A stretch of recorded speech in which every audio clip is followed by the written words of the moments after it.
So we were kind of curious, like, are people just only buying the cheapest option every single time? And they buy the cheapest option about 60% of the time. Hey, Printlifters, we know you love tech products, and we're here to share a really cool one that is kind of disrupting the space on the distribution side. So we're going to talk about DGI Apparel. We've got the co-founder on today, Ian, and he's going to talk about his past. He was, ran part of a screen printing shop before, has a 3-point record at MIT.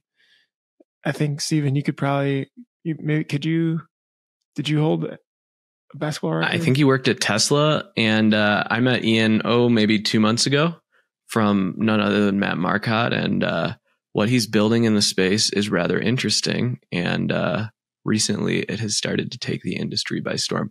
I think it's a super cool episode today because he's not a screen printer. He's not from our kind, but the way he thinks about business and scaling is unconventional. And we're going to talk a little bit about Y Combinator, the accelerator that he's in, where some of the biggest companies have come out of. So super cool conversation. Excited to watch them grow. We got some sponsors. Quick commercial break. First up, Graphics Source. If you need a solution to improve efficiency and reduce costs in your art department, GraphX, it offers industry-leading outsourcing options for your shop.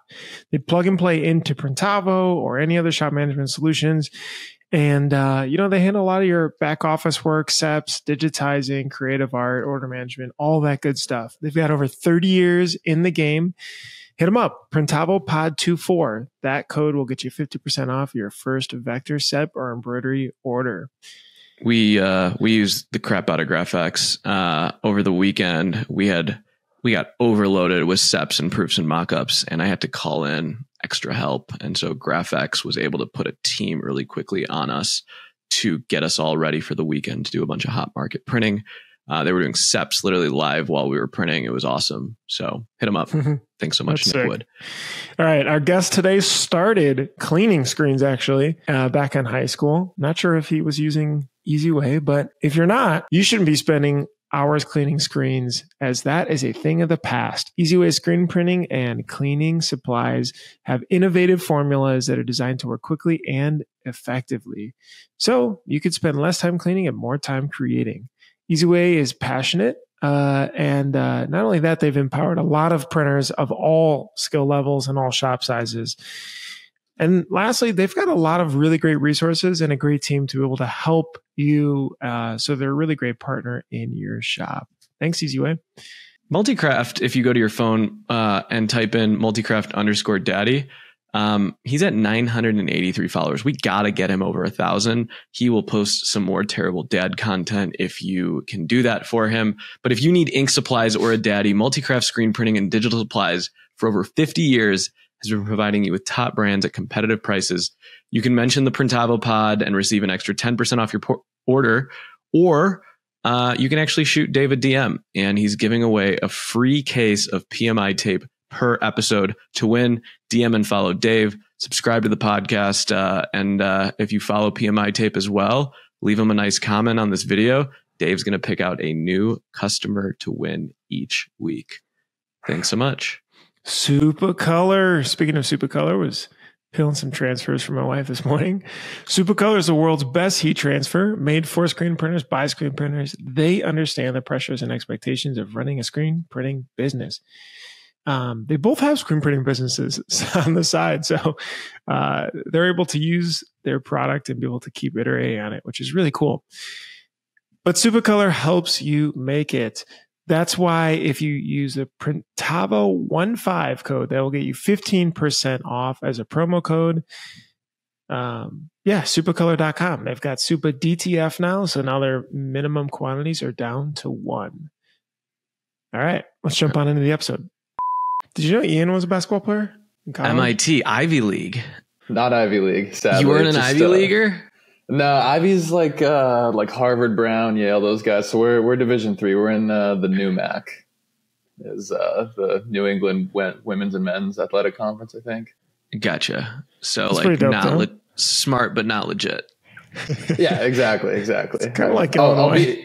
I'll beat most people at the park, but I'm not like going to the league or anything. So that kind of gives you a But sense. Farag, did you know Ian set the 3-point record at MIT? Is that still true, Ian, or did it get? No, it's true. Yeah. And the guy that I beat out for it started like a $1 billion company. And so like afterwards he texts me and he's like, hey, I just want to point out that I only had 3 healthy seasons. So technically, per season I had more threes, but the numbers speak for themselves. So I still have the record. Love the competitiveness. How many threes did you make? 309, I think, something like that. That's insane. That's like 1,000 points. How many points do you score in 4 years? 1,358, I think. Okay. So you only took threes. I was in high school. I wasn't a shooter at all. And then I just kind of became like a 3-point specialist once I got to college. So what are the, this is random. This has nothing to do with industry stuff, but like, are there any interesting training techniques or things or data perspectives that like, especially with the AI stuff that teams use now, or have you seen anything? Like, I got to imagine they're using video analysis plus AI to, help teams shoot a better percentage. Yeah, there's actually a super cool company called Second Spectrum, and they do like video footage analysis for almost all the NBA teams. And there's kind of like a pipeline of MIT basketball guys going to work there. But they'll do really, really cool, like detailed breakdowns. So you could say like, all right, Kyrie Irving, if he's going with his left hand and he does one dribble off of a pick and he's this far from the basket, he's shooting 60%. But if he goes right hand and he's this far, he's 45%. So if we're playing defense, we're going to force him to the right. Like it's really, really detailed and cool stuff. So we didn't have access to that, but yeah, that's what the NBA teams are getting now. It's insane. That kid from Oakland during March Madness, the like guy that looked like the accountant. He should work at Enterprise Rent-A-Car. Yeah. During his season, he took 330. He made 335 shots. 327 of them were threes. So he only took threes. That's crazy. I feel like as a defense, you got to be able to scout for that, right? Just like run him off the line and then he's not a threat anymore. But if you're that much of a sharpshooter, I guess there's nothing they can do. Yeah. Bruce recently got into sports. So Big he's sports new. guys. Yeah. So, yeah. Go to a few games here and there. That's what you guys are in Chicago, right? Yeah, Chicago and Los Angeles. Sorry, I was just cruising around the Second Spectrum website. This, Steven, I don't know if you've seen this, but like just look at the screenshots of this website, and it's like a guy is kicking a soccer ball, and it says the percentage that he's going to make it based on, I'm guessing, historical. Like they just ingested all of his past tape. Unbelievable. I mean, AI is so cool. It's like such a buzzword, but it's also so cool.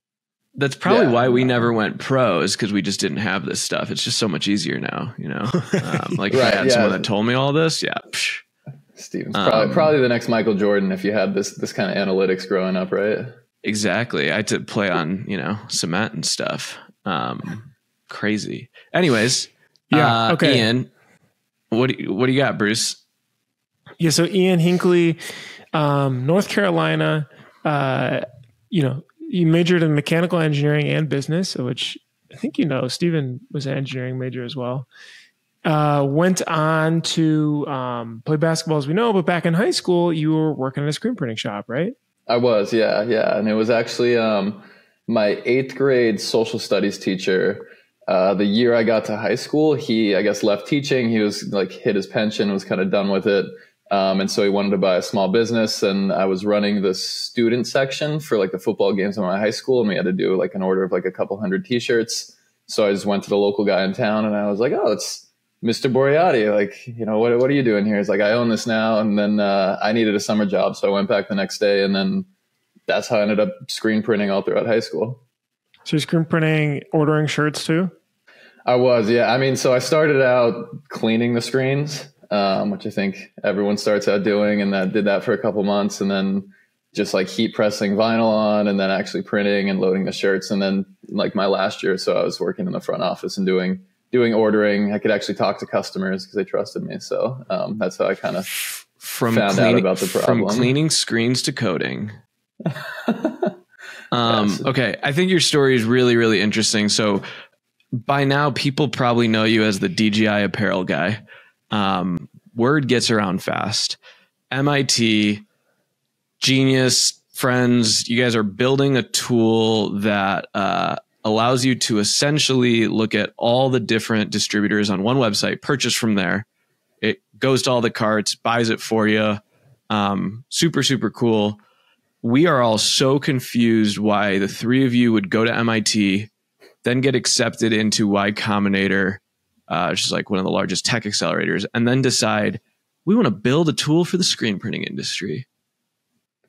Yeah, no, it's a good question. I think part of it is my experience helped. Like we felt like we had kind of a leg up over anyone in the tech world that would try to solve this problem, just being more familiar with it.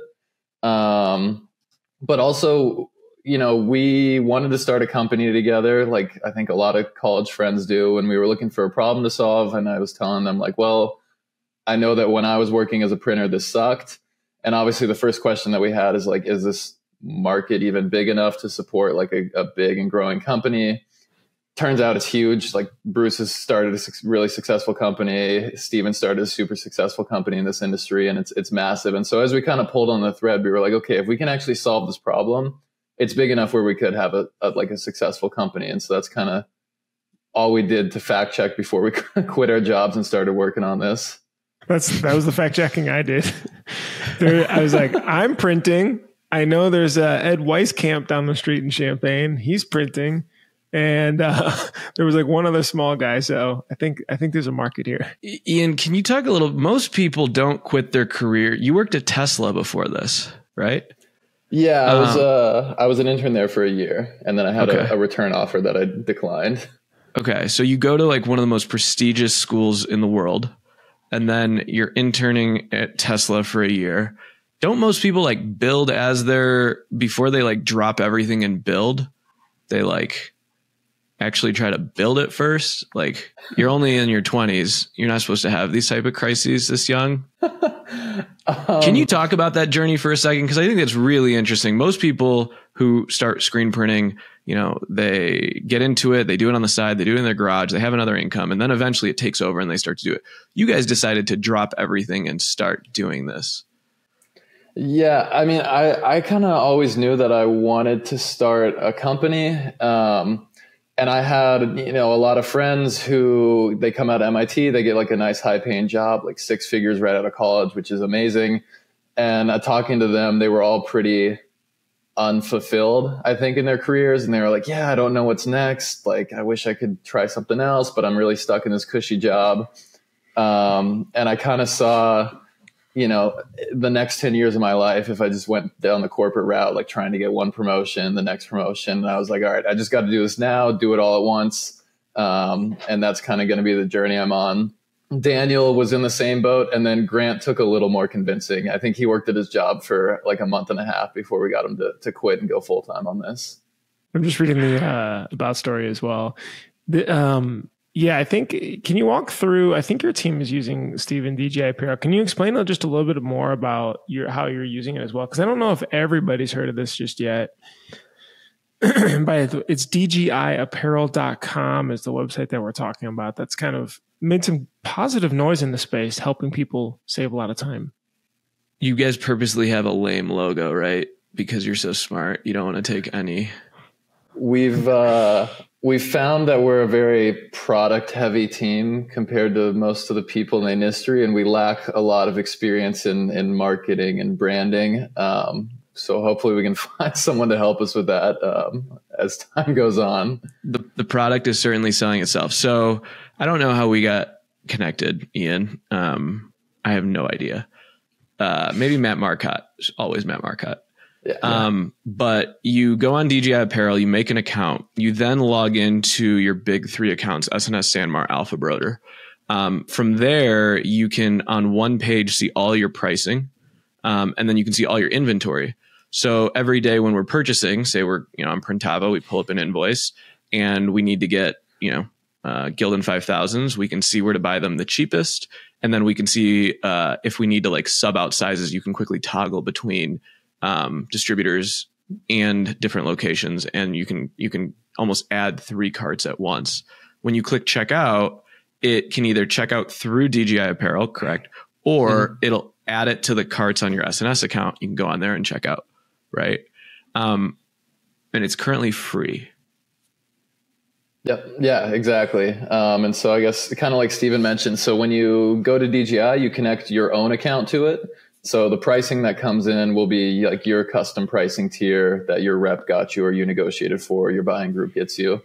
So that way you're making a decision off like your actual price, not just like some catalog price. And then like Steven mentioned, when you're building your cart on DGI, because you've connected your actual account, it stays synced up. So if you like add stuff to your cart in DGI or remove it, if you go back over to the vendor's website, it'll be synced up real time. The irony of all this is you pick the most like rebellious industry to try and disrupt. Like we are all going to just like, you know, I saw on the Facebook forums right away, people are like, you know, what's the catch? Why am I doing this? What are they taking from me? People are sketched out because it's free. So yeah, they're sketched out. The logo sucks. Like all of these different things, right? Like there are these 3 college dropouts from MIT, or not college dropouts, MIT guys. Like that's what the whole industry is kind of thinking right now. Is it's like a scam almost they're worried about? I mean, you guys the are just, comments that I saw were like, I don't get it. Like what? How is it free, or how does that work? And you know. What's the con, I think, was the question people were. Yeah, and we've started to get that a little bit less as time goes on. And we went through a similar process. I think we talked to Bruce really early on about like pricing with Printavo in like the very, very early days. Not current pricing with Printavo, but at the very beginning. And we went through a similar process where we went to like some shops and we're like, look at this cool thing. It's going to save you time. Would you give us $30 a month for it? And they were like, well, I think I'll just stick to what I'm doing. And we were like, okay, if it's free, would you use it? And they were like, yeah, why not? I'll sign up. And we were like, okay, there's obviously not a room to charge or a lot of room to charge shops to use this. So we got to make it free and find a different business model, which is kind of what we've done so far. And now some new suppliers, because we have a lot of people on the site, are starting to pay just like a flat monthly fee to list on the website. And then we're opening up some like a little bit of advertising space on there. So we can't quite pay our rent yet, but we're getting closer. Hopefully in the next few months, we can get over that threshold. I want to ask you some questions about Y Combinator and why you think this way. So maybe Bruce, could you give a little background on YC and talk a little bit about what it, because I think a lot of people, like when I tell people in the industry, like they're YC guys, like they're like, huh? You know, Bruce, can you talk about YC, these accelerators, you know, things like that, and give some background? Because I want to get into some MVP stuff. Y Combinator was either started or helped start by a guy named Paul Graham, who was a pretty prolific co-founder as well, and he did very well. He started this, what's called an incubator, which essentially is like a program, like a summer camp in a way, but it's a business summer camp. And, you know, the participants are not playing with finger paint and fishing. They're more like working on their businesses and connecting with different mentors and leaders. And it's, I don't know how many months it is, but it's, you know, what is it, like 3-4 months, Ian? 5 months? 3.5. 3.5 months. And they'll provide a little seed investment. I think it used to be $100,000. Maybe now it's up to $500K, something like that. But it's the premier, you know, the incubator in the world, really. It's the place to be, because especially at the end, they have a big demo day, and, you know, you're able to pitch to a lot of investors to continue raising money and working on this vision. More importantly, though, a lot of successful companies have gone through Y Combinator. Airbnb, Stripe, Instacart, DoorDash, you know, Reddit, Gusto, if you use for HR. I mean, these are some of the big companies that have gone through this program and wanted to be a part of this program. Not only that, they have some really good business essays. If you go to Paul Graham's website, he writes a lot, he tweets a lot, and he's got some just very valuable business advice and tips. So I think it's interesting, because you get so much experience. Like, imagine if there was the business boot camp, right, for a shop owner to go through 4 months, and you come out and you just wasted 3 years less time. And that's essentially what they're doing for tech companies. Hopefully someone can start that. I think that's a great idea separately. And I'm curious, B, though, what were the takeaways for you guys? Like, how did it help going into it from your company and then leaving it? Because I do think this applies to other shops. You're still in it, right? Yeah. Oh, yeah. So we have demo day tomorrow, which is like the big grand finale. You can like kind of pitch your updates and see if the companies want to raise money, they can get investors on board and stuff. So like one more week or so before like the final postmortem is done. So what was the transformation of it? Like, what are the different things, the top couple things that you've learned or pulled away as a new owner of this business, going through this program? Yeah, I think one big one is just how much you need to value, solving a customer's problem or a user's problem. There were a lot of times where they encourage you to like just do stuff that doesn't scale. So we would have someone, something breaks on the site and someone lets us know and we're like, okay, like I'm going to go in and I'm going to check and see where this inventory is. And I'm going to send you an email to tell you where you should buy these shirts from to fulfill your customer's order. And like that doesn't scale at all. But at the end of the day, our job is to make sure you get the right shirts from the right vendor at the best price. So just kind of that mentality of like, be really scrappy, make sure you're solving the problem. The other one is just like, when I think I first met Steven, it was a day before the DTF Expo in Phoenix. And he like texted me and I heard like Matt Marcotte was going, Steven was going to be there. A couple other people that I'd kind of heard buzz about in the industry was going to be there. And I was talking to the mentors and I was like, yeah, it'd be really cool to go to this thing. And they were like, it's, $500 for round trip flights. Like just go right now, like figure it out from there. And so I think that kind of that mentality of just like, you're young, you have time, you can kind of use up all your energy trying to get this off the ground and just like solve the problem and do whatever it takes and learn as you go.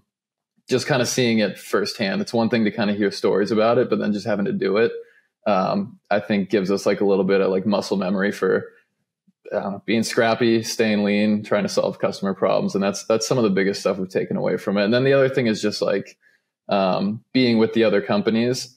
We share knowledge a lot. So people tell us like how they found users. Someone's like, oh, Facebook groups are really helpful. Oh, we went to like this conference that was really good. We paid an influencer to market it. So we just kind of pick up little tips and tricks from like the other companies as well. They help each other out a lot. There's and so, yeah, you can go to ycombinator.com. There's also YC Talks on YouTube that are some like famous talks. Actually, Walker Williams from Teespring was in Y Combinator and he gives a pretty cool talk. But some of the things they say is launch now, build something people want, do things that don't scale, find 10 to 100 customers who love your product, write code, talk to users. Growth is the result of a great product, not the precursor. Avoid conferences unless they're the best way to get customers. Pre-product market fit. Do things that don't scale.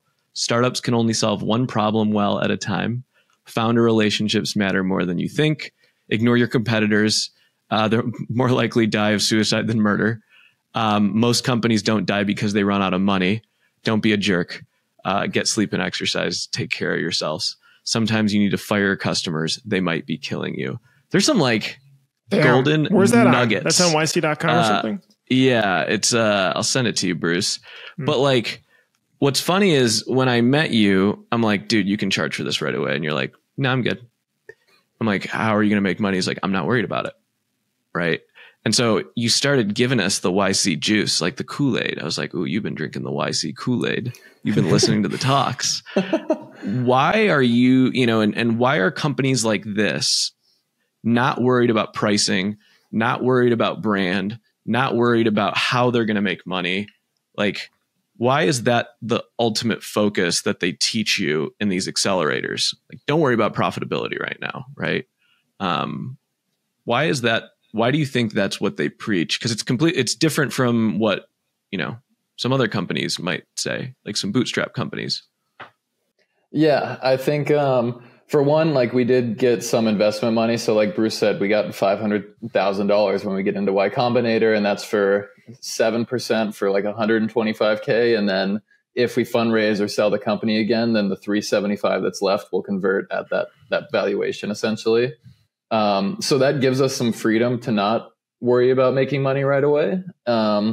And I think the other reason though that they really stress that it's okay to not make money immediately is because we're doing something new. That's kind of what's inherent in like a startup.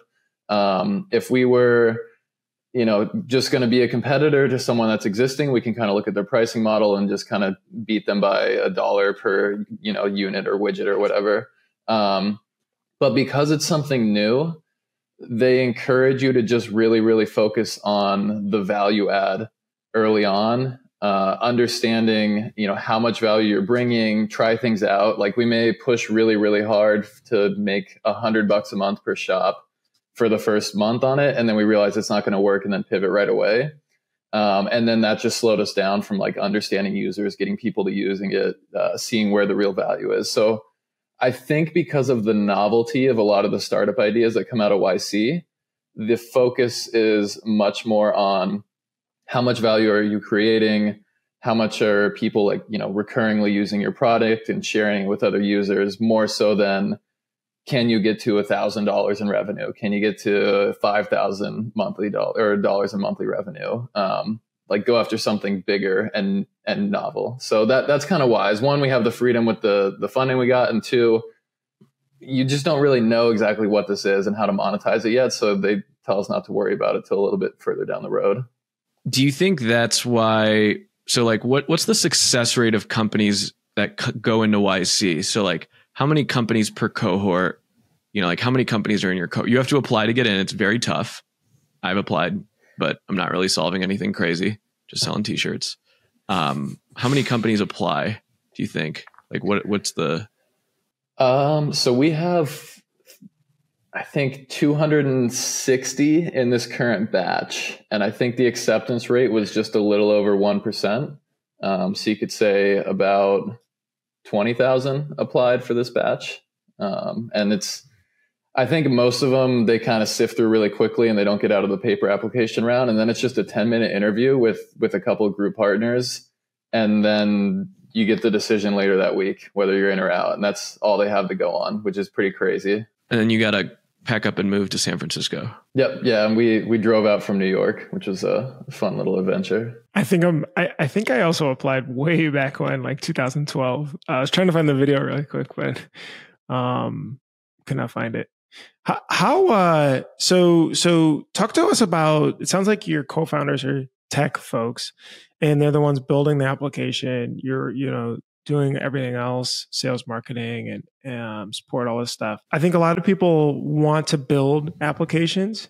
Steven's dove into it. He's got a small engineering team as well, but it's definitely daunting. And I do think there's this thinking of, we'll just build it and it's kind of done. But I personally always tell people, hey, look, I think it's kind of like an iceberg where you only see the top 15, 20% of a problem that you're going to start coding on. And the last maybe 80% is really where a lot of the cost and time frame is going to come from. And not only that, but also the maintenance. It's not just a one-time build generally. It's like continual upkeep or new functionality you want on it or so on. For you guys, how long to get that version out to when you guys released? What was that process like? I've worked with the catalogs of some of the vendors you've worked with, and the data coming from them is not the greatest either. Yeah, we so I guess I'll preface by saying that Grant is the real deal. He could probably get a job at any software company and pretty much any back-end developer role. So that helped us a lot, where he's just really good at keeping the data flowing smoothly. And then Daniel was a full stack developer at an AI health tech startup, and his team was responsible for 90% of the revenue. So he was just used to diving in, fix it really quick, understand the entire stack, kind of get fixes in as fast as possible. So I think that mentality helped with them a lot. In terms of getting to MVP, it was really, really rough. Hey, what's MVP? Walk us back for a sec. What's MVP mean? Yeah, minimum viable product. And there's kind of some misconceptions around it. And they talk a lot about this in YC is, it's the crappiest, junkiest thing that you can ship out there, because when you have people actually using your product, then you learn a lot more than if you had just scoped this giant thing and spent a year building it. And then you had gone a year in the wrong direction. You can iterate much more quickly. The idea is that it minimizes risk essentially, because you're not going so far in the wrong direction if you do pick the wrong one. And it's not necessarily that it's not good. You need to just pick one thing and do that better than anything else out there. So in our case, when we launched the MVP, we went out to a few shops, and all they could do is connect the accounts for, I think it was just like Alpha and Sanmar at the time. And there were no catalog images. There were no color swatches. You had to pick the word red and the word green. So there was no colors or anything on there. And then after you pick the color, it would take 10 seconds for those two prices to load. So you probably could have just gone to the other websites and searched. No fuzzy search. So if you had to know exactly the style number you were looking for, it was really, really rough.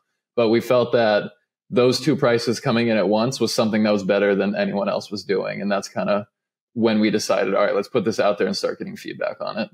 How long did you have to build to get that, that first version of it? That was about 2 months. And that was, we kind of built it with my old boss's account.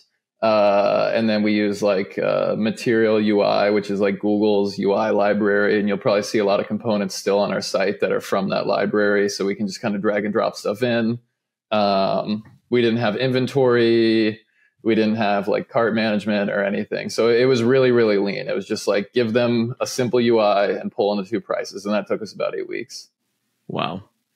And then once you start getting traction, you're like, okay, let's build in this direction. Right. Yeah. And honestly, there was a lot of very quick iterations at that point, because it was so obvious. We would go into a shop, have someone make their account, and then they would get confused when they first tried to connect a vendor. And we're like, okay, we need to add more verbiage here and make this more clear. And then they would, we're like, okay, open up the inventory table. And they're like, I don't see a button for that. And we're like, okay, this can't just be a little arrow. This needs to say see inventory. So we got a lot of feedback really quickly. I'm sure Bruce went through a lot of the same stuff early on, where he'd watch a user try to use Printavo and he's like, okay, what do you think this button's going to do? And they're like, I have no idea. And he's like, okay, I got to make that more obvious. So it was a lot of really simple user product feedback stuff early on that we could iterate on. I would love if anyone from SNS or Sanmar or Alphabet is listening to please, we are begging to create a very easy to use interface. I think just the industry as a whole, if anybody who's, distributors, manufacturers, press manufacturers, anything like that, just make a very simple API. It doesn't need to be complicated, but very simple. I think everybody would be surprised how many shops would start building cool integrations and self-solve different things. I think there's still a thought of, they're not going to really do. I think we'd be surprised. There's already a ton of people poking around and solving their own problems, and you can hire folks on Upwork or, a local engineer maybe you grew up with or whatever it is. But that's me pleading. Can we talk about that for a second? So I'm just going to say the elephant in the room. This does not help SNS, Sanmar, and Alpha Broker. Yeah, but it also may not hurt them, because really it's the user needs to get to the best price. Are you saying that, Steven, because they could see a cheaper product easily?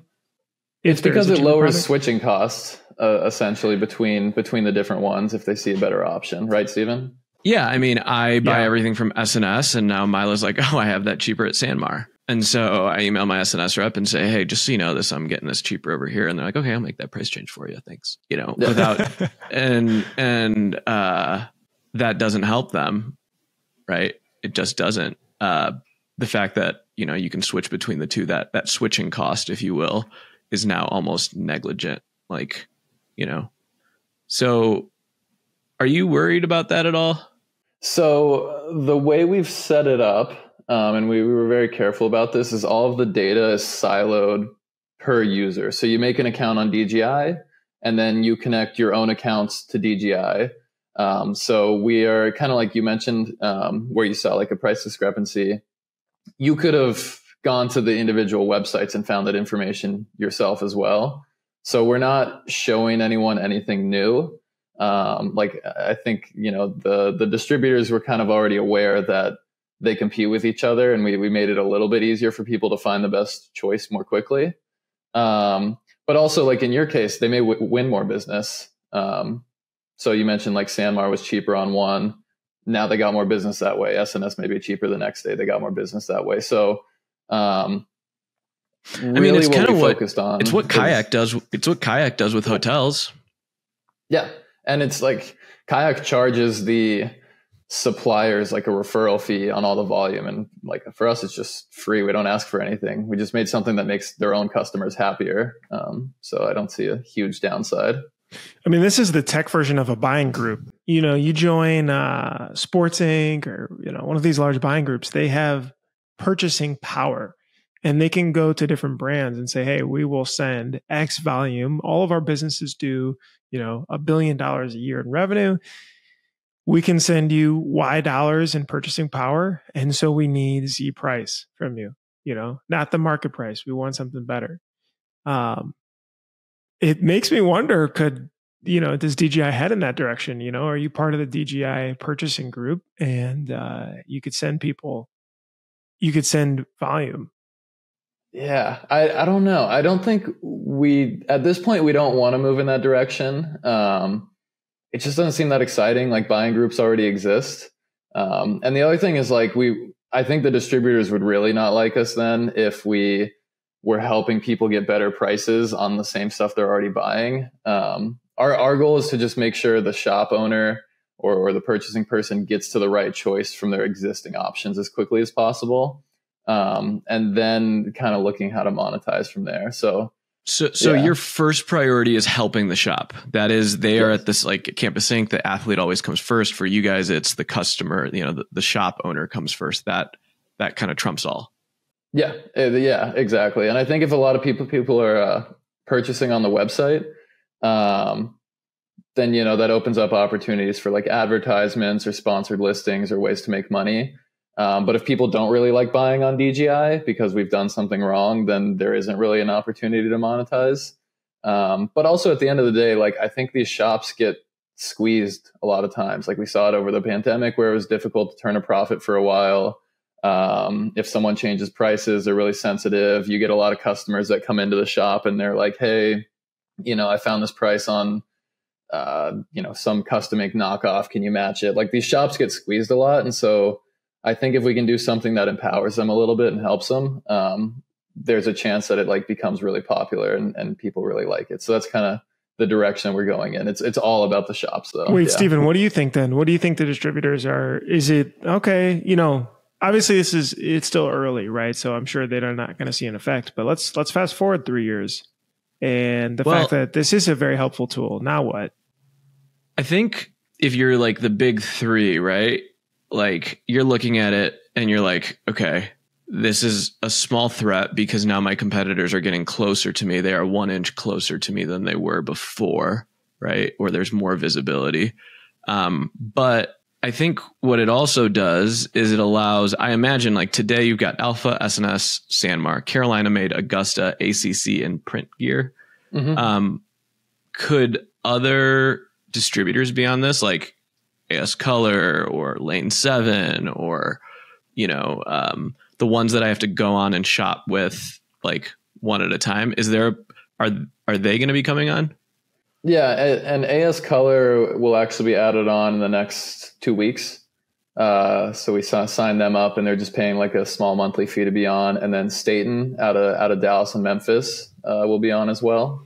So, I mean, we're slowly like adding a few more one at a time. And it's really just based on where the shops give us a lot of demand to add new vendors. Man, you got some great connections. I wonder who you made them. Holy cow. AS Color that quick? Jeez.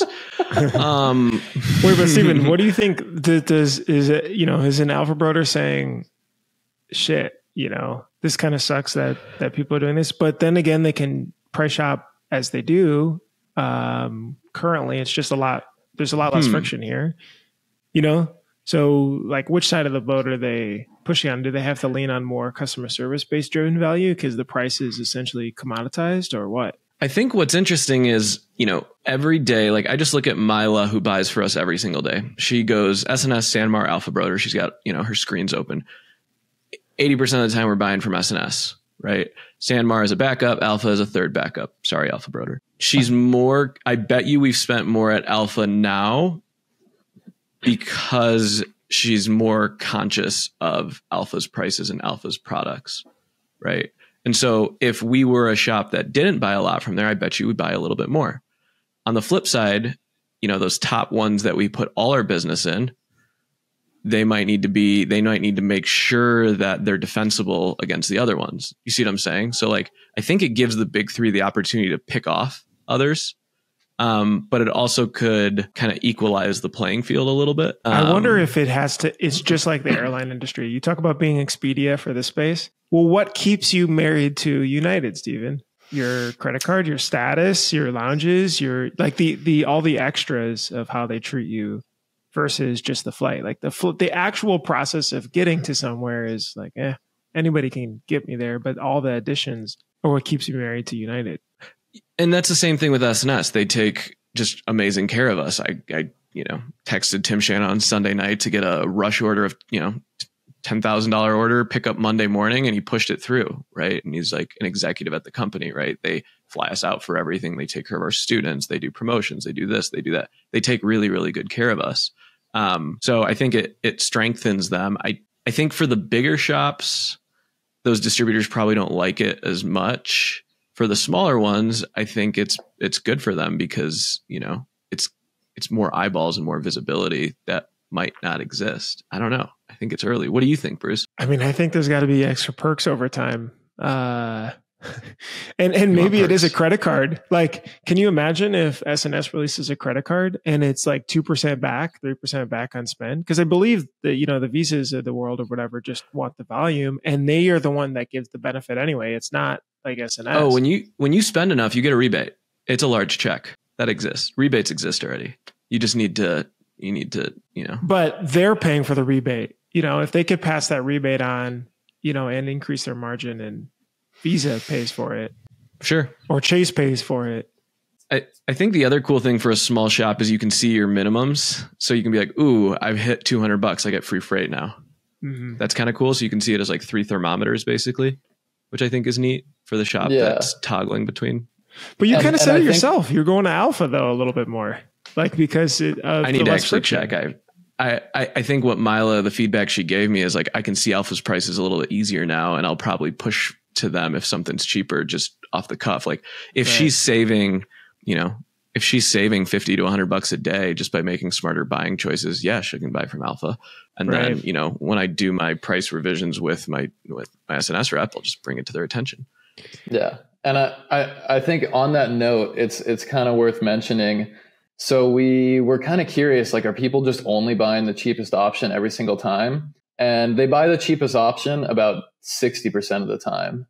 So 40%, they're not buying the cheapest option on DGI. And so there's other factors that go into it, whether it be, shipping time. Like I think Steven mentioned to me, he'll pay a premium if he knows he can get the shirts in his shop much faster, like the next morning or something.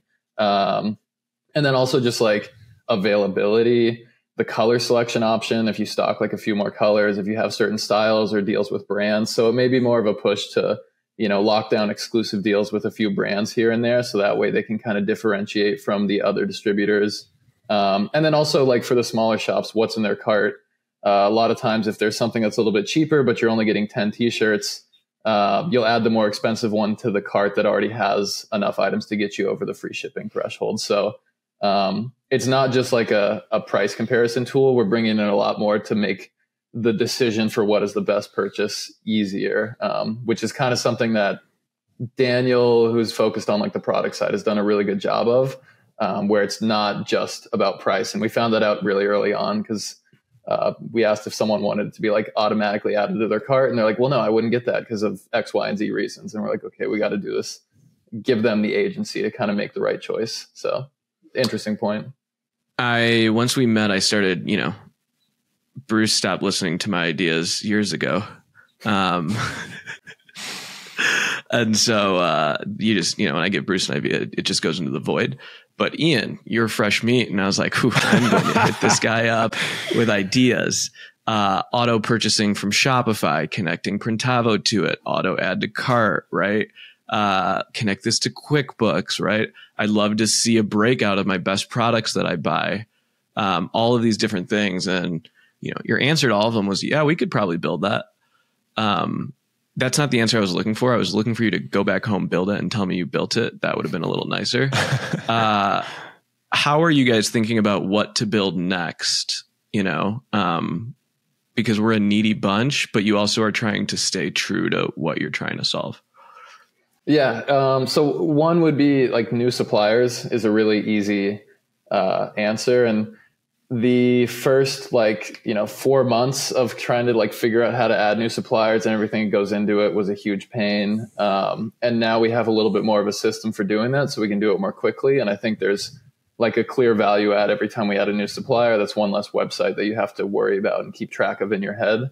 So that's the obvious next step. I think somewhere in there, we want to do something to help with receiving.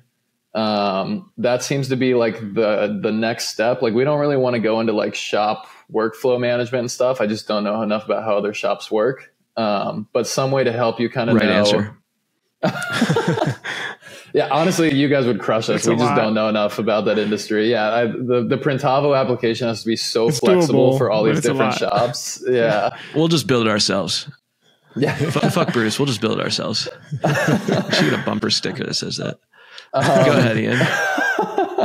Or a t-shirt. But yeah, so because you're shopping and you can kind of input what customer invoices each thing you're shopping for is. Maybe it's imported from the Printavo API while you're shopping or something, or a CSV. And then as you create the orders and send them off to your supplier, when those orders come in your door, you can say, okay, the PO from this supplier's in. That means invoices 1, 2, and 3 are in the shop, and we can actually move those to the next stage in the production schedule. I think that's kind of seems like the next step in the purchasing workflow that we want to start touching on. But it's really flexible. We found out that we can't plan more than 2 or 3 weeks in advance, because then new information comes to light and we have to pivot and do something new again. So we just kind of roadmap about 20 days ahead and then go from there. That's interesting. We were just talking about, was it 20, the guys from Rework, the 27 what's the signal one, Bruce? 27 signals? Rework that. Rework. And they talk about only planning, 4 to 6 weeks in advance. So you're not building auto ordering okay. Maybe, please. I think what's really cool, and the light bulbs that keep going off, and as I've talked to other people in the industry, and Andy and Dylan, you obviously know, and they're like, man, this could just save our people so much time, and it could literally save employees. Not to say we want to cut employees, but if you solve these problems, you could take an employee that worked 40 hours a week down to 20 hours a week, or you could offshore purchasing or things like that. Purchasing is such an important part of our business that we kind of don't realize the manual work that we do every day, but it's so critical. I'm curious, as you've met shops, you went to DTF Expo in Phoenix, which is an interesting crowd, new crowd. And then you went to Atlantic City.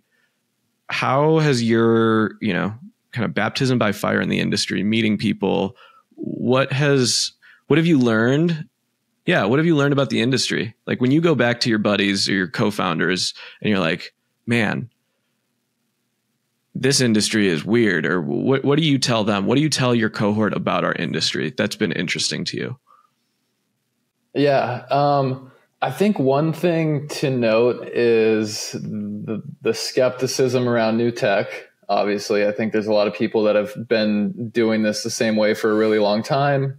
And they're kind of worried that something's going to sweep in and uproot this business that they've built or worked to build for years and years.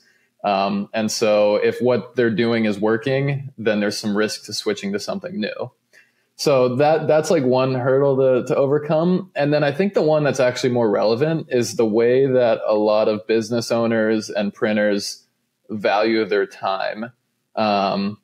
they seem to be comfortable hunting around for deals, even if it's only like a couple cents cheaper here and there, because you feel like you're working on your business. It's helping out your bottom line. When at the end of the day, if you had just picked the quickest option right away, like if you save $20, but you spent an hour looking for it, and if you value your time at $50 an hour, is actually a bad use of time. So we needed a way to, help people improve their bottom line, but also do it very quickly and then communicate and articulate that well.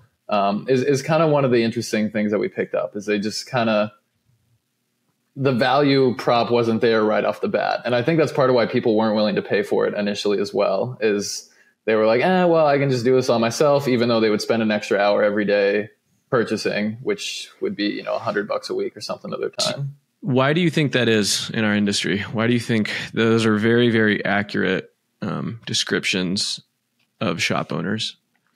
Why do you think that? And Bruce, big coupon clipper. Why do you think that is?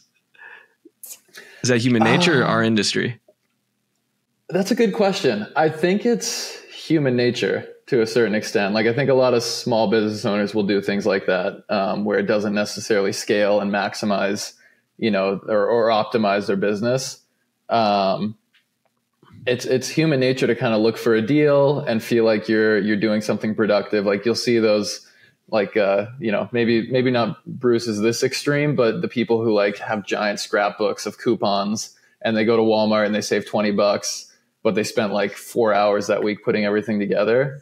I think there's something in human nature that does that. And so we needed a way for you to get all your coupons, and then as you're checking out, the coupons just automatically get applied to your checkout at Walmart, and kind of convey that really simply. But yeah, I think it's just the mentality of a lot of small business owners. You kind of look at your bottom line. You're willing to work yourself to the bone in order to save a few bucks here and there. And that's something that we need to respect, because that hard work is how they built a lot of their businesses. And we were cognizant of that, but also something that hopefully we can help make better, and they can spend more time on other parts of their business if we do this correctly.